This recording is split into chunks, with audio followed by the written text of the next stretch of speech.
বর্তমান পৃথিবীর সবচেয়ে ধর্মান্ধ বর্বর মুসলিম বিদ্বেষী একটি কট্টর হিন্দু রাষ্ট্র। এই ধর্মান্ধতার বর্বরতা নতুন কিছু নয়। ভারত নামক রাষ্ট্রটির জন্মের আগে থেকেই অন্য ধর্মের মানুষের উপর শুরু হয়েছিল অবর্ণনীয় নির্যাতন। এই নির্যাতনকারীদের তালিকায় শিক্ষিত থেকে মূর্খ, চাওয়ালা থেকে কবি, সাহিত্যিক, বুদ্ধিজীবী সকলেই রয়েছেন। বিশেষ করে গোরক্ষা সমিতি, RSS, হিন্দু মহাসভার মতো কট্টর সংগঠনগুলোর জন্ম হয়েছিল মুসলমানদেরকে নিধন করবার লক্ষ্যেই। শুধু মুসলমান নয়, কট্টর হিন্দুত্ববাদী রাষ্ট্রটিতে আজ মুসলমান, খ্রিস্টান, শিখ, বৌদ্ধ কেউ নিরাপদ নয়। অখণ্ড ভারতের স্বপ্ন বিক্রি করে চাওয়ালা মোদী এক দশক ধরে ভারতের 150 কোটি মানুষকে বোকা বানিয়ে যাচ্ছেন। প্রভু রাম জি কে হাম পর আশীর্বাদ বনে রহে। মেরে সাথ পুরি তাকত সে বলিয়ে জয় শ্রী রাম। আওয়াজ দূর দূর তক জানি চাই। এই এক দশকে মুসলমানদের জন্য ভারতে বেঁচে থাকাটাই দুষ্কর হয়ে দাঁড়িয়েছে। একটা মেয়ে আসতেছে বাড়ির দিকে, মেয়েটার হাতে পিটন দিয়ে আপনি ভাঙিয়ে ফেলেছে। এই দূরে যত আঙ্গুর পুলিশ আক্রমণ করলো। हमें बंगाल को तुष्टीकरण की भेंट नहीं चढ़ने देनी है। মুসলমানরা ভারতে থাকতে পারে যদি তার ধর্ম পাল্টায়। ভারতের বিজেপি সরকার যা করছে তা তো চোখের সামনেই ঘটছে, কিন্তু কট্টর হিন্দুত্ববাদী এই সংগঠনের শুরুটা কিভাবে হয়েছিল? ভারতকে শুধুই মাত্র একটি হিন্দু রাষ্ট্র বানাতে প্রথম স্বপ্ন কারা দেখেছিল? কারাই বা 1905 সালে বঙ্গভঙ্গের মাধ্যমে স্বাধীনতা লাভ করা পূর্ব বাংলাকে আবারও বঙ্গভঙ্গ রদের মাধ্যমে অখণ্ড ভারতের অংশ বানিয়েছিল। আশুতোষ মুখার্জি, শ্যামাপ্রসাদ, বিপিন চন্দ্র পালদের মতো কট্টর হিন্দুত্ববাদীদেরকে তো আমরা মুসলমানদের শত্রু হিসেবেই জানি, অথচ তাদের চেয়ে বড় মুসলিম বিদ্বেষী রবীন্দ্রনাথকে আমরা বন্ধুর আসনে বসিয়েছে। কিন্তু আসলে কি রবীন্দ্রনাথ আমাদের বন্ধু? But my mission is to urge for a worldwide commerce of heart and mind. কোন সন্দেহ নেই রবীন্দ্রনাথ একজন ভালো লেখক, সেই সাথে অন্যের সাহিত্য চুরি করে নিজের বলে চালিয়ে দেওয়া তার লেখালেখিরই অংশ বিশেষ। সেই সাথে এটা উল্লেখ না করলে চলবে না যে অবশ্যই রবীন্দ্রনাথ একজন সাম্প্রদায়িক হিন্দু কবি। আরো স্পষ্ট করে বললে রবীন্দ্রনাথ ছিলেন একজন মুসলিম বিদ্বেষী বর্ণবাদী লেখক। এছাড়াও অত্যাচারী জমিদার, পতিতা ব্যবসায়ী থেকে শুরু করে নানান ধরনের বিশেষণ জড়িয়ে আছে রবীন্দ্রনাথের নামের সাথে। জমিদারি অবশ্য রবীন্দ্রনাথের টাকায় কিনা পদবী। রবীন্দ্রনাথের পূর্বপুরুষ কখনোই জমিদার ছিলেন না। তার দাদা দ্বারকানাথ ঠাকুরের হাত ধরে ঠাকুর পরিবারের উত্থানের শুরু হয়েছিল। দ্বারকানাথ ঠাকুর ছিলেন ট্রেভার প্লাউডের 150 টাকা মাইনের একজন সামান্য চাকর। আর এই সূত্র ধরে ইংরেজ সাহেবদের সাথে পরিচয়ের সুযোগ হয়েছিল রবীন্দ্রনাথের দাদা দ্বারকানাথ ঠাকুরের। চাকর হিসেবে দ্বারকানাথ ইংরেজ সাহেবদের সব ধরনের সেবাই দিতেন, এমনকি মনোরঞ্জনের জন্য নিজ পরিবারের নারীদেরকে পর্যন্ত ইংরেজদের বিছানায় পাঠাতে একটু সম্মানে বাঁধেনি ঠাকুর পরিবারের। যে কারণে ভারতের আরেক নোবেল বিজয়ী অর্থনীতিবিদ অমর্ত্য সেন তার বইতে রবীন্দ্রনাথের জন্ম পরিচয় নিয়ে সন্দেহ প্রকাশ করেছেন। যুক্তি হিসেবে রবীন্দ্রনাথের শারীরিক গঠনের সাথে সাধারণ ভারতীয়দের পার্থক্যটা তিনি সামনে তুলে এনেছেন। এছাড়া ঠাকুর বাড়ির নারীদের সাথে যেহেতু ইংরেজদের অবাধ মেলামেশা ছিল, সেই কারণে অমর্ত্য সেন রবীন্দ্রনাথের DNA পরীক্ষারও দাবি তুলেছেন। মূলত নারী সাপ্লাইয়ের মাধ্যমে ইংরেজদের সাথে সবচেয়ে সখ্যতা গড়ে তোলা রবীন্দ্রনাথের দাদা দ্বারকানাথ ঠাকুর। বিলেত থেকে আসা ইংরেজ চাকরিজীবীরা যেহেতু বেশিরভাগই ব্যাচেলর হিসেবে থাকতেন, তাদের মনোরঞ্জনের জন্য সেই সময় পতিতাদের ব্যাপক চাহিদা ছিল। দ্বারকানাথ ঠাকুরও চাহিদা অনুযায়ী যোগান দিতে শুরু করেছিলেন। আজকের যে কলকাতা সোনাগাজী যৌনপল্লীটি রয়েছে তার প্রতিষ্ঠাতাও রবীন্দ্রনাথের দাদা দ্বারকানাথ ঠাকুর। 2012 সালে আনন্দবাজার পত্রিকার একটি নিবন্ধ ছাপা হয়েছিল, যেখানে কলকাতায় দ্বারকানাথ ঠাকুরের এরকম কমপক্ষে 43টি যৌনপল্লী থাকার বিষয়টি উল্লেখ করা হয়েছে, যে ব্যবসা রবীন্দ্রনাথের জীবদ্দশা পর্যন্ত চলমান ছিল। গোলাম আহমদ মুর্তজা রচিত এক অন্য ইতিহাস গ্রন্থের অসাধারণ দ্বারকানাথ অধ্যায়েও এ বিষয়ে বিস্তারিত আলোচনা করা হয়েছে। আনন্দবাজার পত্রিকার বাংলা 1406-এর 28 কার্তিক সংখ্যায় লেখা হয়েছে, তবে চুরি করে সাহিত্য রচনা করলে রবীন্দ্রনাথের পতিতার সাহিত্যের উপর মারাত্মক দক্ষতা ছিল। আরো সহজ ভাষায় বললে অশ্লীল সাহিত্যের উপর রবীন্দ্রনাথের PhD ডিগ্রি ছিল। সত্যি কথা বলতে ওই সময় কলকাতায় বিশেষ কারণে সিফিলিস খুব কমন একটি রোগ ছিল, তাই 1928 সালে অবতার পত্রিকায় রবীন্দ্রনাথের সিফিলিস রোগের খবরটা খুব একটা গুরুত্ব পায়নি। বলে বলে রাখা ভালো, সিফিলিস হচ্ছে যৌন সংক্রান্ত একটি রোগ। নারীর সাথে শারীরিক সম্পর্কের মাধ্যমে সিফিলিস রোগ বাঁধানোর পাশাপাশি রবীন্দ্রনাথের বিভিন্ন লেখাতেও যৌনতা এবং কুরুচিপূর্ণ ভাষার ব্যবহার পাওয়া যায়। যেমন তার বিখ্যাত 2 বিঘা কবিতায় তিনি লিখেছেন, বুধ ভর বধূ বঙ্কের বধূ জন্মে যায় ঘরে, মা বলিতে প্রাণ করে আনচান, চোখ আসে জলে ভরে। একসময় পতিতা ব্যবসায়ী হয়ে উঠেছিল ঠাকুর পরিবারের প্রধান ব্যবসা। এছাড়া পতিতালয়ে আসা খদ্দেরদের চাহিদার কারণে মদ এবং আফিমের ব্যবসাটাও জমজমাট হয়ে উঠেছিল কলকাতায়। ঠাকুর বাড়িতে মদ আর আফিম এতটাই সহজলভ্য হয়েছিল যে রবীন্দ্রনাথের সাথে পরকীয়ার জেরে তার যে বৌদি আত্মহত্যা করেছিল, সেই কাদম্বরী দেবী অতিরিক্ত আফিম খেয়ে আত্মহত্যা করেছিল। উইকিপিডিয়াতেও তার মৃত্যুর কারণ হিসেবে অতিরিক্ত আফিম খাবার কথা বলা হয়েছে। কাদম্বরীকে রেখে রবীন্দ্রনাথের বিয়ে করার বিষয়টি তার বৌদি কোনোভাবেই মেনে নিতে পারেনি, যে কারণেই দেবরের বিয়ের মাত্র 4 মাসের মাথায় তিনি আফিম খেয়ে আত্মহত্যা করেছিলেন। যাই হোক, মদ, আফিম আর পতিতা ব্যবসার টাকাতে একের পর এক ব্যবসার জমিদারি কিনতে থাকে দ্বারকানাথ ঠাকুর। বিদেশি বাবুদের মনোরঞ্জনের বিনিময়ে কামানোর টাকায় ফুলে ফেপে ঠাকুর পরিবার খোলস পাল্টে হয়ে যায় জমিদারের বংশধর। অনৈতিক উপায়ে উপার্জিত টাকায় জমিদারি লাভ করবার পর প্রজাদের পিষে মারতেও ছাড়েনি ঠাকুর পরিবার। সচেন্দ্র অধিকারী শিলাইদহ রবীন্দ্রনাথ বইয়ের তথ্য অনুযায়ী পূর্বপুরুষদের মতো রবীন্দ্রনাথ নিজেও অত্যন্ত নিষ্ঠুর একজন জমিদার ছিলেন। অন্যান্য জমিদারেরা প্রজাদের কাছ থেকে একবার খাজনা আদায় করলেও রবীন্দ্রনাথ 1894 সালে ঘোষণা দেন তার প্রজাদেরকে বছরে 2 বার খাজনা দিতে হবে। জমির খাজনার পাশাপাশি কালী পূজায় বাধ্যতামূলক প্রজাদেরকে খাজনা দিতে বাধ্য করা হয়। যদিও তার জমিদারিতে বসবাস করা বেশিরভাগ প্রজাই ছিলেন মুসলমান, তারপরেও তাদেরকে পুজোর চাঁদা দিতে বাধ্য করা হতো। প্রজা বিদ্বেষী রবীন্দ্রনাথের লেখালেখিতেও জাতি ধর্মের বিদ্বেষ স্পষ্টভাবে পরিলক্ষিত হয়েছে। শুধুমাত্র মুসলমানদের ধর্মকে ছোট করবার জন্য তিনি অসংখ্য গল্প, কবিতা এবং উপন্যাস লিখে গেছেন।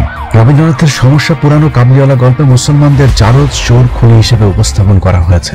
দুরাশা গল্পে একজন মুসলিম নারীকে বিকৃতভাবে উপস্থাপন করে দেখানো হয়েছে হিন্দু ধর্ম এবং ব্রাহ্মণদের প্রতি মুসলিম নারীর চরম আকর্ষণ রয়েছে। রবীন্দ্রনাথ তার বিখ্যাত প্রবন্ধ বীরগুরুতে লিখেছেন, দেব তত্ত্ব সকলেই নিজের উপাসনা প্রচলিত করতে চায়। গোরখনাথ, রামানন্দ প্রভৃতি ধর্মমতের প্রবর্তকেরা নিজে নিজে এক একটা পন্থা বাহির করিয়া গিয়াছেন। ঈশ্বরের কাছে প্রার্থনা করিবার সময় মোহাম্মদ নিজেও নাম উচ্চারণ করিতে আদেশ করিয়া গেছেন। এভাবে তিনি মুসলমানদের কালেমা নিয়েও কটাক্ষ করেছেন। মুসলিম বিদ্বেষ সরাতে গিয়ে তিনি লিখেছেন, জবনদের মুখে আল্লাহু আকবার ধ্বনি আসছে, আর অন্যদিকে আর্য যোদ্ধারা হিন্দুস্তান রক্ষা করতে তাদের বিরুদ্ধে যুদ্ধ করছে। জবন শব্দের অর্থ হলো বর্বর, অর্থাৎ মুসলমানেরা বর্বর আর ছাই ভস্যমাখা গোমূত্র খাওয়া বাহিনী। হিন্দুরাই হলো ভারতের আর্য জাতি। প্রায়শ্চিত্ত নাটকের একটি উক্তিতে বলা হয়েছে, খুন করাটা যেখানে ধর্ম সেখানে না করাটাই পাপ। যে মুসলমান আমাদের ধর্ম নষ্ট করেছে তাদের যারা মৃত্যু, তাদের বিনাশ না করাই অধর্ম। অর্থাৎ রবীন্দ্রনাথের মূল যুদ্ধটাই ছিল মুসলমানদের বিরুদ্ধে। শাহবাগীদের পছন্দের অসাম্প্রদায়িক কবি রবীন্দ্রনাথ লিখেছেন, বেদ ব্রাহ্মণ রাজা ছাড়া আর কিছু নাই ভবে পুজো করিবার। অর্থাৎ পৃথিবীতে একমাত্র ধর্ম হলো ব্রাহ্ম ধর্ম। এই হচ্ছে রবীন্দ্রনাথের অসাম্প্রদায়িকতার নমুনা। বঙ্কিমচন্দ্র এবং রবীন্দ্রনাথের বিরুদ্ধে তাদের সমকালীন লেখকরাও সাম্প্রদায়িকতার অভিযোগ তুলেছিলেন। অভিযোগের প্রেক্ষিতে রবীন্দ্রনাথ বলেছিলেন, মুসলমান বিদ্বেষ বলে আমরা আমাদের জাতীয় সাহিত্য বিসর্জন দিতে পারি না। মুসলমানদের উচিত নিজেদের জাতীয় সাহিত্য নিজেদেরই সৃষ্টি করা। কবরী মুসলিম বিদ্বেষের আরো একটি নমুনা। মরহুম মোতাহার হোসেন চৌধুরী শান্তিনিকেতনে রবীন্দ্রনাথ ঠাকুরকে একবার জিজ্ঞেস করেছিলেন, আপনার লেখা ইসলাম এবং বিশ্বনবী সম্পর্কে কোন রচনা নেই কেন? উত্তরে কবি বলেছিলেন, কোরআন পড়তে শুরু করেছিলাম, কিন্তু বেশি দূর এগোতে পারিনি, তোমাদের রাসূলের জীবন চরিত্র ভালো লাগেনি। রবীন্দ্রনাথের পুরো সাহিত্য জীবনের কোথাও হিন্দু বা ব্রাহ্ম ধর্ম ছাড়া অন্য কোনো ধর্মের প্রতি সম্মান জানিয়ে কোনো লেখা নেই। অনেকে বলে থাকেন রবীন্দ্রনাথ ঠাকুর নাকি ব্রিটিশদের বিরোধিতা করেছিলেন, কিন্তু বাস্তবে তিনি ব্রিটিশ সরকারের পদোন্নয়নকারী একজন বুদ্ধিজীবী ছিলেন। ব্রিটিশ রানীর 5 তিনি তার নোবেল পুরস্কার বাগিয়েছিলেন। এমনকি ব্রিটিশ বিরোধী আন্দোলনে মুসলমানেরা সবচেয়ে বেশি তৎপর থাকায় তিনি তার লেখায় বিভিন্ন সময় মুসলমানদের সমালোচনা করেছেন। রবীন্দ্রনাথ তার কণ্ঠরোধ প্রবন্ধে লিখেছেন, কিছুদিন হইল একদল ইতর শ্রেণীর অবিবেচক মুসলমান কলকাতা রাজপথে লোস্টন হস্তে উপদ্রবের চেষ্টা চালিয়ে যাচ্ছে। তাদের মধ্যে বিস্ময়ের ব্যাপার হলো উপদ্রবের মূল লক্ষ্যটা ইংরেজদের প্রতি। তাদের শাস্তিও যথেষ্ট হইয়াছিল। প্রবাদে আছে, ইটটি মারিলে পাটকেলটি খাইতে হয়, কিন্তু মূলগণ ইটটি মারিয়া পাটকেলের অপেক্ষা অনেক শক্ত শক্ত জিনিস খাইয়াছিল। এখানে মুসলমানদেরকে তিনি মূল বলে কটাক্ষ করেছেন। রবীন্দ্রনাথকে নিয়ে যতই সমালোচনা করা হোক, তারপরও তিনি একজন প্রতিভাবান লেখক ছিলেন, এতে কোনো সন্দেহ নেই। কিন্তু তার প্রতিভার অধিকাংশই তিনি অন্যের লেখা চুরি করবার কাজে লাগিয়েছিলেন। খোদ যে লেখার জন্য রবীন্দ্রনাথ নোবেল পুরস্কার পেয়েছিলেন, সেখানেও রয়েছে চুরি। 1913 সালে রবীন্দ্রনাথ যে নোবেল পুরস্কারটি পেয়েছিলেন, সেটা আসলে গীতাঞ্জলির জন্য নয়, বরং গীতাঞ্জলির ইংরেজি অনুবাদ সং অফারিংস এর জন্য। মূল গীতাঞ্জলি প্রকাশিত হয় 1910 সালে 4 আগস্ট, যেখানে মোট কবিতার সংখ্যা ছিল 157টি। গীতাঞ্জলির 157টি থেকে 53টি এবং তার অন্যান্য গ্রন্থ থেকে 50টি অনুবাদ করে মোট 103টি কবিতার সমন্বয়ে 1912 সালে প্রকাশিত হয় সং অফারিংস। অথচ আমাদের স্কুল, কলেজ, বিশ্ববিদ্যালয়ে পড়ানো হয়েছে রবীন্দ্রনাথ তার গীতাঞ্জলির জন্য নোবেল পুরস্কার পেয়েছে। যাই হোক, গীতাঞ্জলি বলি আর সং অফারিংস বলি, নোবেল প্রাপ্তিটাই অনেক বড় কথা। কিন্তু সমস্যা হলো, সেখানেও রয়েছে শুভঙ্করের ফাঁকি। রবীন্দ্রনাথের বাংলা যে কবিতাগুলো ইংরেজিতে অনুবাদ করা হয়েছিল, সেটা আসলে রবীন্দ্রনাথ করেনি। রবীন্দ্রনাথের হয়ে কবিতাগুলোর অনুবাদ করেছিলেন C.F. অ্যান্ড্রুজ, কিন্তু রবীন্দ্রনাথ সেটা কখনোই স্বীকার করেননি। তিনি অ্যান্ড্রুজের নাম দিয়েছিলেন দীনবন্ধু, যাতে কেউ তা বুঝতে না পারে। সেটাও সমস্যা হতো না, কিন্তু অনুবাদের পর দেখা যায় রবীন্দ্রনাথের এসব লেখার মধ্যেও রয়েছে মহাচুরি। বাইবেল সহ খ্রিস্টানদের ধর্মীয় গবেষকদের অনেক লেখা কপি পেস্ট করে নিজের বলে চালিয়ে দিয়েছেন বিশ্ব কবিবাজ কবি রবীন্দ্রনাথ ঠাকুর। গীতাঞ্জলির কথিত ইংরেজি অনুবাদ সং অফারিংস এর ভূমিকা টানতে গিয়ে ইংলিশ কবি ইয়ার্স বলেছিলেন, A tradition where poetry and religion are the same thing has passed through the centuries, gathering from learned and unlearned metaphor and emotion, and carried back again to the multitude the thought of the scholar and the novel. গীতাঞ্জলির ইংরেজি অনুবাদের 26 নম্বর কবিতা এবং বাইবেলের song of সলোমনের দুটি শ্লোকের সাথে হুবহু মিল রয়েছে। এছাড়া সেন্ট ফ্রান্সিসের রচিত খ্রিস্টান ধর্মীয় গান ক্যান্টিকেল এবং ইংরেজি গীতাঞ্জলির 86 নম্বর কবিতার অনুরূপ। রবীন্দ্রনাথের বিখ্যাত উর্বশী কবিতাটাও নকল। সেটার নিচের লাইনগুলো পুরোপুরি কপি পেস্ট করে নিজের কোলে চালিয়ে দিয়েছেন রবীন্দ্রনাথ ঠাকুর। বৃন্তহীন পুষ্প সম আপনাতে আপনি বিকশী, কবে তুমি ফুটিলে উর্বশী, আদিম বসন্ত প্রান্তে উঠেছিলে মন্থিত সাগরে, ডান হাতে সুধাপাত্র বিষপাণ্ডলয়ে বাম করে। রবীন্দ্রনাথের এই কবিতাটি চার্লস সুইনবার্নের অ্যাটালান্টা ইন ক্যালিডন কবিতার সাথে অনেক সাদৃশ্যতা রয়েছে। রবীন্দ্রনাথের চিত্রকাব্যের এবার ফেরামরে এবং মানসিক কাব্যের বধূ, এই কবিতা দুটি ইংলিশ বিখ্যাত কবি মিস্টার শেলি এবং মিস্টার ওয়ার্ডসওয়ার্থের কবিতার সাথে ভাবগত এবং গঠনগত অনেক মিল রয়েছে। প্রিয়রঞ্জন সেন এবং নারায়ণ বিশ্বাস একমত হয়েছেন যে রবীন্দ্রনাথের গোড়া এবং ঘরে বাইরে দুটি কাব্য ইংরেজদের থেকে নকল করা। রবীন্দ্রনাথ তার লেখার একটি উল্লেখযোগ্য অংশ চুরি করেছিলেন মধ্যযুগের মুসলিম কবি সাহিত্যিকদের লেখা থেকে। এর মধ্যে মির্জা গালিব, শেখ সাদি, উমর খাইয়াম সহ অনেক লেখক রয়েছেন। রবীন্দ্রনাথের বিখ্যাত কবিতা ভারত তীর্থ কবিতাটি পার্সিয়ান কবি আল্লামা জালালউদ্দিন রুমির কবিতার হুবহু নকল। দেশি বিদেশি লেখকদের পাশাপাশি রবীন্দ্রনাথের চুরির হাত থেকে আশপাশের বন্ধুরাও বাঁচতে পারেনি।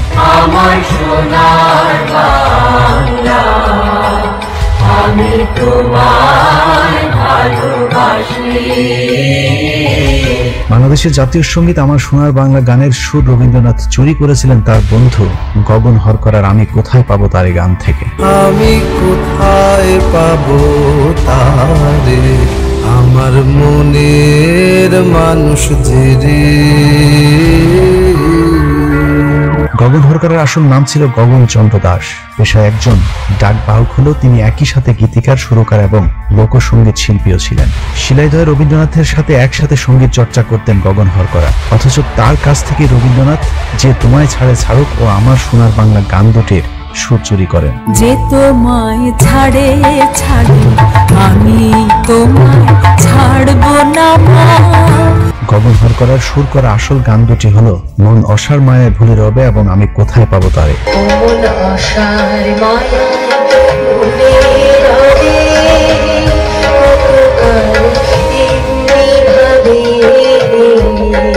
কোথায় পাবো তারে, আমার মনের মানুষ যে রে। মজার বিষয় হলো রবীন্দ্রনাথ বাংলাদেশ এবং ভারত দুই দেশেরই জাতীয় সঙ্গীতের রচয়িতা এবং যথারীতি তিনি দুই দেশের জাতীয় সঙ্গীত রচনাতেই 2 নম্বরই করেছেন। যেমন ভারতীয় জাতীয় সঙ্গীতের জনগণমন অধিনায়ক জয় হে ভারত ভাগ্য বিধাতা এই লাইনটি সহ ভারতের জাতীয় সঙ্গীতের সবকটি লাইন তিনি ভারতের স্বাধীনতার বিরুদ্ধে লিখেছিলেন। কারণ জনগণমন এই গানটি লেখার উদ্দেশ্য ছিল 1910 সালের 6 মে ভারত সম্রাট পঞ্চম জর্জকে অভিনন্দন জানানো।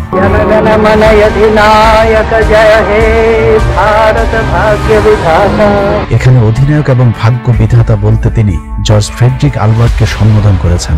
ভারতের পুরো জাতীয় সঙ্গীতটি মন দিয়ে শুনলে বোঝা যাবে এটা কোনো দেশের জাতীয় সঙ্গীত হতে পারে না, এটি একজন ব্যক্তিকে বন্ধনা করে লেখা হয়েছিল।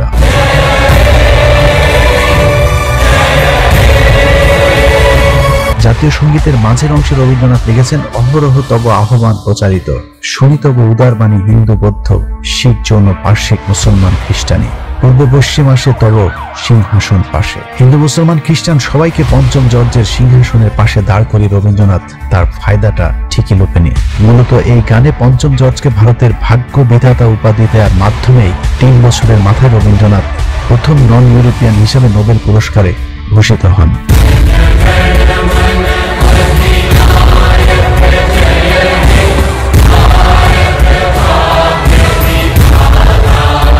একই অবস্থা বাংলাদেশের জাতীয় সঙ্গীতের বেলায়ও। হিন্দুদের দেবীকে নিয়ে লেখা বন্দনায় অন্যজনের সুর চুরি করে বসানো গানকে আমরা আবালের মতো জাতীয় সঙ্গীত হিসেবে গেয়ে যাচ্ছি।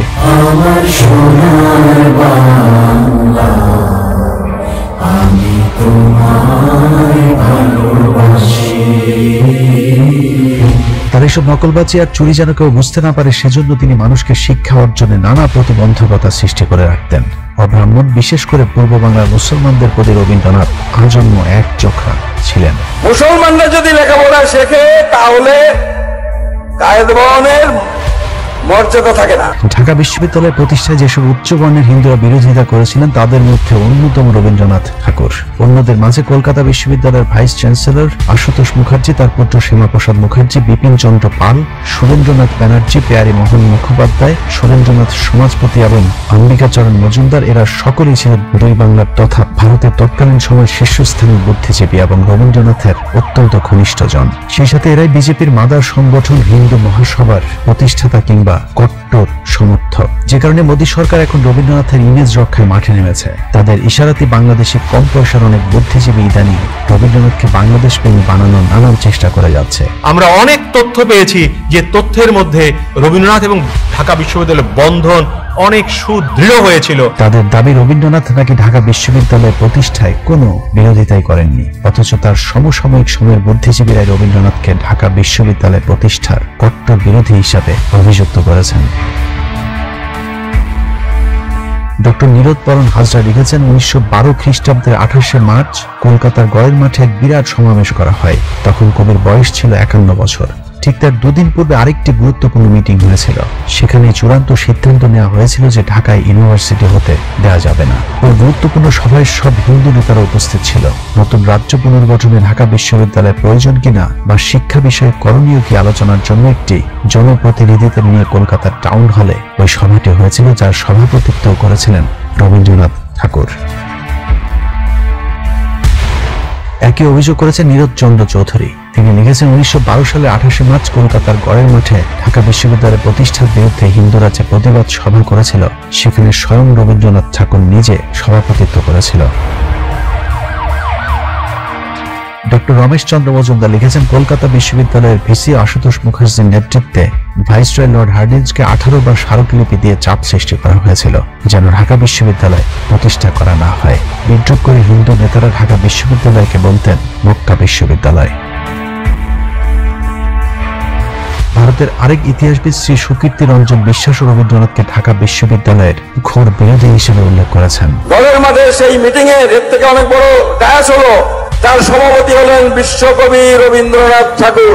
সেখানে প্রস্তাব পাস হচ্ছে ঢাকাতে যেন বিশ্ববিদ্যালয় ইংরেজ গভর্নমেন্ট না করে 18 বার স্মারকলিপি দিয়েছিল যাতে ঢাকাতে ইউনিভার্সিটি না হয়। অথচ সেই রবীন্দ্রনাথকে এখন বাংলাদেশিদের কাছে প্রিয় পাত্র হিসেবে উপস্থাপন করবার চেষ্টা করা হচ্ছে।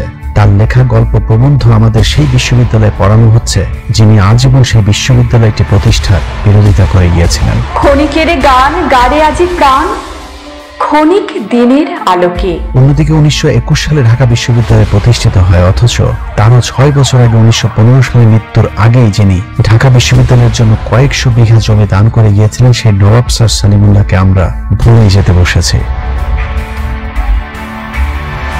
শুধু স্যার সলিমুল্লাহ নয়, ধনবাড়ির নবাব সৈয়দ নওয়াব আলী চৌধুরী, শেরেবাংলাকে ফজলুল হক, ভাইসরয় লর্ড হার্ডিঞ্জ, লর্ড নিটন সহ যারা ঢাকা বিশ্ববিদ্যালয় প্রতিষ্ঠায় অবদান রেখেছেন তাদেরকে ন্যূনতম মূল্যায়ন করা হচ্ছে না। অথচ রবীন্দ্রনাথের জন্মদিনের 1 মাস আগ থেকে পর পর্যন্ত বাংলাদেশের গণমাধ্যমে শোকের মাতম চলতে থাকে। সারা বছর আমরা এই 3টি জনের অপেক্ষা করি যে কবে 25শে বৈশাখ আসবে। বিশ্বকবি রবীন্দ্রনাথ ঠাকুর তিনি সারা বিশ্বে নিপীড়িত মানুষের অর্থনৈতিক সামাজিক উন্নয়নের কথা ভেবেছিলেন। এত কিছুর পরও সহভাগী বুদ্ধিজীবীরা রবীন্দ্রনাথকে অসাম্প্রদায়িক, ব্রিটিশ বিরোধী, সাম্যবাদী আরো নানা বিশেষণ প্রতিষ্ঠার চেষ্টা করে যাবে। ভারতীয় এসব দালালদের জন্য তাদের কবিগুলোর লেখা 2টি লাইন পড়ে আজকের অনুষ্ঠান শেষ করব।